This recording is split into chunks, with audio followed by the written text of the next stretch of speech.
1975 ഇവിടെ ഒരു ബദൽ കാതോലിക്കായ സൃഷ്ടിച്ചു. 2002 വേറൊരു ബദൽ കാതോലിക്കായ സൃഷ്ടിച്ചു. ഇന്ന് ഇവർ 2025 വേറൊരു ബദൽ കാതോലിക്കായ സൃഷ്ടിക്കുന്നു. ഇതൊന്നും നമുക്കൊരു പ്രയാസമല്ല. വേറൊരാള് 975 ഒരു ബദൽ കാതോലിക്കായ സൃഷ്ടിച്ചു, 2002 ഒരു ബദൽ കാതോലിക്കായ സൃഷ്ടിച്ചു, 2025 പിന്നെയും ബദൽ കാതോലിക്കായ സൃഷ്ടിച്ചു. നമുക്ക് പ്രയാസമൊന്നുമില്ല. പിന്നെ എന്തിനാണ് ഈ പ്രഭാഷണം? നമുക്കൊരു വിഷമം ഉണ്ട് ഇതൊക്കെ കാണുമ്പോൾ, ഒരു ദണ്ണം. ഞാനിവിടെ ഒരു കാതോലിക്കയായിട്ട് ഈ ദേശം മുഴുവൻ ഒരു സ്വീകരണം തരുമോ, ഒരു സ്വീകരണം തരുമോ, ഒരു സ്വീകരണം തരുമോ എന്ന് ചോദിച്ച് ഭിക്ഷാന്താകിയെ പോലെ അലഞ്ഞു തിരിഞ്ഞ് നടന്നപ്പോൾ ഒരു തെണ്ടിയം കണ്ടില്ല എനിക്കൊരു സ്വീകരണം തരാൻ. ഇത് നോക്ക്, ബദൽ കാതോലിക്ക വന്നപ്പം ലക്ഷക്കണക്കിന് ആളുകൾ. എന്താണ് മനുഷ്യന്റെ നെഞ്ചിൽ ഇടിവെട്ടുന്ന പോലെ ആയിപ്പോയി. മലങ്കരയുടെ യഥാർത്ഥ കാതോലിക്ക വന്നപ്പം നിങ്ങൾ എന്നെ ഒന്ന് പരിഗണിക്കാൻ മേലായിരുന്നോ? എന്റെ പൊന്നു സുഹൃത്തെ, അത് ബദൽ കാതോലിക്കാണെങ്കിൽ താങ്കൾ സ്വയം കാതോലിക്കാണ്, അല്ല കൂടിയ കേസൊന്നുമില്ല. ബദൽ കാതോലിക്കാണത്രേ. ബദൽ കാതോലിക്കാണോ? 4 പാത്രിക്കീസുമാരും മറ്റ് അനേക സഭാധ്യക്ഷന്മാരും ആയിരക്കണക്കിന് വിശ്വാസികളും എല്ലാം ചേർന്ന് സുതാര്യമായ വിധത്തിൽ ഗസറ്റിൽ വരെ പരസ്യം കൊടുത്തിട്ട് വാഴിച്ച കേന്ദ്ര സംസ്ഥാന ഗവൺമെന്റിന്റെ പ്രതിനിധികളടക്കം വാഴിച്ച കാതോലിക്ക, ബദൽ കാതോലിക്ക. ഇയാളെ വാഴിച്ചപ്പോൾ പരിമലപ്പള്ളി വെളുപ്പിന് 5 കാക്ക നിലത്തിറങ്ങുന്നതിന് മുമ്പ് ആരും അറിയാതെ വാഴിച്ചു പോയി. മനസ്സിലായോ? ഞാൻ ഫോളോ ചെയ്തുകൊണ്ടിരുന്ന ഇദ്ദേഹത്തിന്റെ വാഴ്ച അതാണ്. ആരാ ബദൽ കാതോലിക്ക? പിന്നെ തിരുവനന്തപുരത്ത് സ്വയം കാതോലിക്കായിട്ട് പ്രഖ്യാപിക്കുകയാണ്. കത്തോലിക്ക സഭയുടെ കേന്ദ്രത്തിൽ ചോദിച്ചപ്പോൾ അങ്ങനെ ഒരു കൽപ്പന ഞങ്ങൾ കൊടുത്തിട്ടില്ല. അത് സ്വന്തമായിട്ട് അദ്ദേഹം സ്വീകരിക്കുന്നതായിരിക്കാം. റോമിൽ നിന്ന് അങ്ങനെ ഒരു കൽപ്പനയില്ല. അദ്ദേഹത്തെ ആർച്ച് ബിഷപ്പായിട്ടുണ്ട്, കർദിനാളായിട്ടുണ്ട്. കാതോലിക്ക എന്നുള്ള കൽപ്പന റോമൻ കത്തോലിക്ക സഭ സ്വീകരിക്കുന്നില്ല. മാത്രമല്ല മലബാർ കത്തോലിക്കരോ, മലബാർ കത്തോലിക്കരോ, ലാറ്റിൻ കത്തോലിക്കരോ, മലങ്കര കത്തോലിക്ക സഭയുടെ അധ്യക്ഷനെ ആർച്ച് ബിഷപ്പ് എന്നോ കർദിനാളെന്നല്ലാതെ കാതോലിക്ക എന്ന് അവരൊരിക്കലും കാതോലിക്ക എന്ന് പ്രഖ്യാപിച്ചുകൊണ്ട് നടക്കുകയാണ്. പക്ഷേ ഒരു കാര്യം ഉണ്ട്, ഈ ബദൽ കാതോലിക്കമാർക്കൊക്കെ അതാണ് ഈ ബദൽ കാതോലിക്കായെ പറ്റിയാണ് ഇദ്ദേഹം പറയുന്നത്. ഈ archbishop, major archbishop എന്ന് പറഞ്ഞാൽ it is equivalent to catholicos ആണ്. അത് ഞാൻ ഈ പറഞ്ഞ പോലെ ടേംസിന് വേണ്ടി എലിഫന്റ് എന്നും ആനയെന്നും പറയുന്ന പോലെ ഉള്ളൂ. എലിഫന്റ് എന്ന് പറയും, അല്ലെങ്കിൽ ആന എന്ന് പറയും, ഗജം എന്ന് പറയും. ഈ ഇതിനകത്ത് ഇവർക്ക് ഒത്തിരി തെറ്റിദ്ധാരണകളുണ്ട്. ഈ സുറിയാനി ടേമുകളുണ്ട് ഇക്വലന്റ് ആയിട്ട്. ഒരു ഭാഷയുടെ പ്രത്യേകതയാണ്. ഗ്രീക്ക് ടേമുകളുണ്ട്. അപ്പൊ കൂടുതലും ലത്തീൻ ഭാഷയിൽ ഉള്ള ടേമുകളാണ് കാത്തലിക് ചർച്ച് ഉപയോഗിക്കുന്നത്. അല്ല ഇംഗ്ലീഷിൽ ഉള്ള പ്രയോഗങ്ങൾ വരും. ഇതിന്റെ സ്റ്റാറ്റസ് വെച്ചിട്ടാണ്. അപ്പൊ മേജർ ആർച്ച് ബിഷപ്പ് എന്ന് പറയുമ്പോൾ second highest position in the ചർച്ചാണ്. അപ്പോൾ മലങ്കര റീത്ത് വിഭാഗത്തെ സംബന്ധിച്ച് ആ മലങ്കര റീത്ത് വിഭാഗത്തിന്റെ ആ ഒരു ആരാധനാക്രമം ഫോളോ ചെയ്യുന്ന ആ ഒരു ആ റൈറ്റിന്റെ ഏറ്റവും ഉയർന്ന അധ്യക്ഷനാണ് ബസേലിയസ് ക്ലീമീസ്. അപ്പൊ അദ്ദേഹത്തിന് സുറിയാനി പാരമ്പര്യത്തിൽ ആർച്ച് ബിഷപ്പ് എന്ന പൊസിഷനെ എന്ത് ചെയ്യാണ്, ആർച്ച് ബിഷപ്പ് എന്ന ആ പൊസിഷനെ, അല്ലെങ്കിൽ ആ ഒരു സ്ഥാപനത്തെ, അല്ലെങ്കിൽ ആ ഒരു സ്ഥാനത്തെ നമ്മൾ സുറിയാനി പാരമ്പര്യത്തിൽ നമ്മൾ അതിനെ മനസ്സിലാക്കാൻ ശ്രമിക്കുമ്പോൾ അത് കാതോലിക്കേസ്, ഈക്വലന്റ് കാതോലിക്കോസ് എന്നുള്ളതാണ്. അതുകൊണ്ടാണ് അവർ കാതോലിക്ക എന്ന് പറയുന്നത്. അതിനെ ആരും എതിർക്കാത്തത്. കാരണം ആ ടേം, ആ പദം സുറിയാനി പാരമ്പര്യത്തിൽ നിന്ന് കാതോലിക്ക എന്ന് പറഞ്ഞു. സെയിമല്ല. അല്ലാതെ ഒരു അവകാശമില്ലാത്തവനോ, ഒരു അധികാരമില്ലാത്തവനോ, ഒരു സ്ഥാനമില്ലാത്തവനോ, വഴിയെ പോയവനോ അല്ലല്ലോ.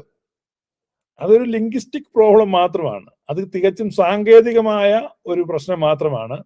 അതിന് ഇത്രയും കടന്ന് കരയേണ്ട ആവശ്യമില്ല. കർദിനാൾ ബസേലിയോസ് ക്ലീമിസ് ബാവ അതിന് യോഗ്യനാണ്. അതിനകത്ത് ഒരു അഭംഗിയോ ഒരു അനൗചിത്യമോ ആർക്കും തോന്നുന്നില്ല. എനിക്ക് എന്റെ പഠനത്തിൽ എനിക്ക് അങ്ങനെ ഒരു അനൗചിത്യം തോന്നുന്നില്ല. കാരണം സുറിയാനി പാരമ്പര്യം ഫോളോ ചെയ്യുന്ന, അല്ലെങ്കിൽ ആ ട്രഡീഷണൽ ലിറ്റർജി ഹോൾഡ് ചെയ്യുന്ന ഒരു റൈറ്റാണ്. ആ റൈറ്റിന്റെ പരമാധ്യക്ഷനാണ് അദ്ദേഹം. അദ്ദേഹം ഇക്വലന്റ് കാതോലിക്കോസ് ആണ്. അപ്പൊ ആ ടേം അദ്ദേഹം ആഡ് ചെയ്തു, അല്ലെങ്കിൽ ആ ടേം ഉപയോഗിച്ചു എന്നേ ഉള്ളൂ. ആ സംജ്ഞ കൊണ്ട് മറ്റൊന്നും തന്നെ ഉദ്ദേശിക്കുന്നില്ല. അദ്ദേഹം എന്തായിരിക്കുന്നു കത്തോലിക്ക സഭയിൽ കർദിനാളും മേജർ ആർച്ച് ബിഷപ്പുമായിട്ട് അദ്ദേഹം ഇരിക്കുമ്പോൾ അത് ഇക്വലന്റ് ആണ്. അതിനകത്ത് ഒത്തിരി കരഞ്ഞിട്ട് കാര്യമില്ല. നമുക്ക് ബാക്കി കരച്ചിലൂടെ കേൾക്കാം. ഒരു മെത്രാനെ വഴിക്കണമെങ്കിൽ വിദേശിയുടെ അനുവാദം വേണം. ഒന്നിൽ അറബിയുടെ അനുവാദം വേണം, അല്ലെങ്കിൽ പിന്നെ ഇറ്റലിയുടെ അനുവാദം വേണം, അല്ലെങ്കിൽ മറ്റാരുടെയെങ്കിലും അനുവാദം വേണം. ഇവിടെ അതിൻ്റെ ആവശ്യമില്ല. ഇവിടെ സ്വതന്ത്രമായി എല്ലാം ചെയ്യാനുള്ള അധികാരം ഇവിടെയുണ്ട്. പണ്ട് ഞങ്ങളുടെ അവിടെ ഒരു സർക്കസുകാരൻ വന്ന്, അപ്പോൾ ഒരു സർക്കസ് ഈ മണ്ണാട്ടുപള്ളിയുടെ അടുത്താണ് ഞാൻ താമസിക്കുന്നത്. മണ്ണാട്ടുപള്ളിയിൽ പെരുന്നാളിനൊക്കെ മുമ്പ്, പെരുന്നാളിന്റെ സമയത്തല്ല, അതിനൊക്കെ മുമ്പ് തന്നെ ഒത്തിരി ആളുകളൊക്കെ വരുമ്പോൾ ഇങ്ങനെ പല പല ജാലവിദ്യക്കാരും ഈ പക്ഷി ശാസ്ത്രജ്ഞന്മാരും ഒക്കെ ഇങ്ങനെ വന്ന് നിൽക്കും. അപ്പോൾ ഒരുത്തൻ വളയത്തിൽ കൂടെ ചാടി. വേറൊരുത്തൻ പറഞ്ഞു ഞാൻ അവനേക്കാൾ വലിയ അഭ്യാസം വളയമില്ലാതെ ചാടി കാണിച്ചു. പക്ഷെ ഞങ്ങൾ പിള്ളേർക്കൊക്കെ വളയത്തിൽ കൂടെ ചാടി അഭ്യാസം ഇഷ്ടപ്പെട്ട്. മത്തായിന്ന് വേറുള്ള ഒരു രണ്ടാമൻ വന്നു പറഞ്ഞു ഞാൻ വളയില്ലാതെ ചാടി കാണിക്കാന്ന്. അയാൾ അവിടെ കിടന്ന് ചാടുന്നുണ്ട്, ആർക്ക് കാണണം.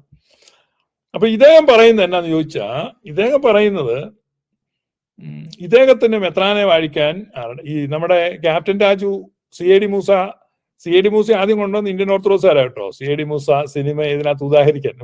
സി എ ഡി മൂസക്കകത്ത് ക്യാപ്റ്റൻ രാജുവിന്റെ കഥാപാത്രം പറയുന്നുണ്ട്, എടാ വണ്ടി തള്ളാൻ എനിക്കൊരു തെണ്ടിയുടെ സഹായം ആവശ്യമില്ല, ഞാൻ വണ്ടിയുടെ അടിയിൽ ഓട്ടയിട്ടിരിക്കുകയാണ്.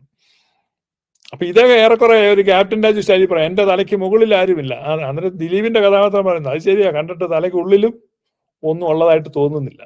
എന്റെ തലയ്ക്ക് മുകളിൽ ഒന്നുമില്ല, തലയ്ക്ക് ഉള്ളിലും ഒന്നുമില്ല. ഇദ്ദേഹം പറയുന്നുണ്ട് എനിക്ക് ഒരു അനുവാദവും വേണ്ട. കോട്ടയത്ത് തങ്കുവിന് ഒരാളെ പാസ്റ്ററാക്കാൻ ആരുടെയും അനുവാദം വേണോ? തങ്കു അങ്ങാക്കുകയല്ലേ, അല്ലാതെ തങ്കു ആരോടെങ്കിലും അനുവാദം എഴുതി ചോദിക്കുന്നുണ്ടോ? മാർത്തോമ സഭയിൽ കാതോലിക്കയില്ല, പക്ഷെ അവർ മെത്രാന്മാരെ വാഴിക്കുന്നില്ലേ? തൊഴിയൂർ സഭക്കാർക്ക് മെത്രാനെ വാഴിക്കാൻ കാതോലിക്കയുടെ പോലും ആവശ്യമില്ല. മെത്രാനെ വാഴിക്കാനുള്ളതേ ഉള്ളൂ, മെത്രാനെ വാഴിക്കുന്നില്ലേ? ബിലീവേഴ്സ് ഈസ്റ്റേൺ ചർച്ച് നമുക്കിപ്പോൾ കേരളത്തിൽ ഫ്ലറിഷ് ചെയ്തു വരുന്ന ഒരു ചർച്ചാണ് നമ്മുടെ തിരുവല്ലയിലുള്ള ബിലീവേഴ്സ് ഈസ്റ്റേൺ ഓർത്തഡോക്സ് ചർച്ച് എന്നാണ് അവര് പിന്നെ വിദേശത്തോട്ട് എഴുതി ചോദിച്ചിട്ടല്ലല്ലോ അവർ മെത്രാന്മാരെ വാഴിക്കുന്നത്. ഇത് ഇങ്ങേർക്ക് മാത്രമുള്ള ഏതാണ്ടൊരു സംഭവം പോലെ. എടാ എനിക്ക് തന്ത ഇല്ല എന്നൊക്കെ ഒരു അഭിമാനത്തിൽ പറയുന്നതല്ലേ ഇദ്ദേഹം പറയും. എന്തുമായിട്ട് നമുക്ക് കേട്ടു നോക്കാം. നമ്മുടെ ബാബാ തിരുമേനി അല്ലേ, പറ ബാബാ തിരുമേനി. അതുകൊണ്ടാണ് പറഞ്ഞത് മറ്റേതൊരു കാതോലിക്കായോ പാത്രിക്കീസിന്റെയോ സ്ഥാനം പോലെ തന്നെ തുല്യമായ സ്ഥാനമുള്ളതാണ് മലങ്കരയിലെ കാതോലിക്കേറ്റ് എന്ന് പറയുന്നത്. അതുകൊണ്ട് അതിന് ആരുടെയും മുമ്പിൽ തലകുനിക്കേണ്ട ആവശ്യമില്ല, പിതാക്കന്മാർ തലകുനിച്ചിട്ടുമില്ല. എന്റെ പൊന്നു ബാബാ തിരുമേനി ആരാണ്ട് നല്ല കാര്യമായിട്ട് പറഞ്ഞു പറ്റിച്ചിട്ടുണ്ട്. ഈ പോപ്പിന്റെ ഒക്കെ സ്ഥാനം പോലെയാണ് ഈ കഞ്ഞിക്കുഴിയിലെ സ്ഥാനം എന്ന് ആരാണ്ട് പറഞ്ഞതിന്, ഈ അവിടെ പോപ്പ് ആ നഗരചത്വരത്തിൽ ദർശനം കൊടുക്കുമ്പോൾ ഒരു പതാക തൂക്കിയിട്ട് ഒരു ജനലിലൂടെ തലനീട്ടി ജനങ്ങളെ ആശീർവദിക്കും. അത് കോപ്പി അടിച്ച പഴയ സെമിനാറിൽ ഒരു പഴന്തുണി തൂക്കിയിട്ട് ആ മട്ടുപ്പാവിൽ നിന്ന് ഇവരെല്ലാം താഴെ നിൽക്കുന്ന ജനങ്ങളെ ഏതാണ്ടൊക്കെ പൊക്കി കാണിക്കുന്നതാണ്. ഇതൊക്കെ ബാബാ തിരുമേനി ആളുകൾ പറഞ്ഞ് കളിപ്പിച്ച തിരുമേനി. സത്യത്തിൽ നമ്മൾ പോപ്പിന്റെ ഒപ്പോ പാത്രക്കീസിന്റെ ഒപ്പോ ഒന്നും അല്ല. തിരുമേനിക്കറിയാം അവരുടെയൊക്കെ പുറയിൽ ആളുണ്ട്. ബാബാ തിരുമേനിക്കറിയാം നമ്മുടെ പുറയിൽ ആകെ 8 കശ്മലന്മാരേ ഉള്ളൂ. തിരുമേനിയുടെ പുറയിൽ ആരുണ്ട്? തിരുമേനി ആകെ നമ്മുടെ ആ വെള്ളിടി വെട്ടി മരിച്ച നമ്മുടെ മുറിമറ്റത്തി പൗലൂസ് വരെ 8 പേര്, തിരുമേനി 9-ാമൻ, തിരുമേനിയും കൂടെ കൂട്ടി ആകെ 9 പേരേ ഉള്ളൂ.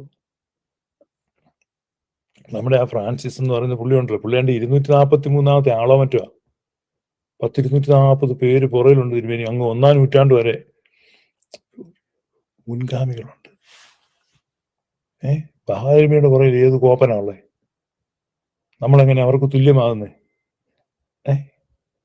തിരുമേനി എന്തെങ്കിലും ഒരു സൂത്രം ഒപ്പിക്കാമെങ്കിൽ ഞാനും കൂടെ അങ്ങോട്ട് കൂടാം. കാരണം ഇവന്മാരെ ഒരു പാഠം പഠിപ്പിക്കണമെന്നുള്ള എനിക്കും ചിന്തയുണ്ട്.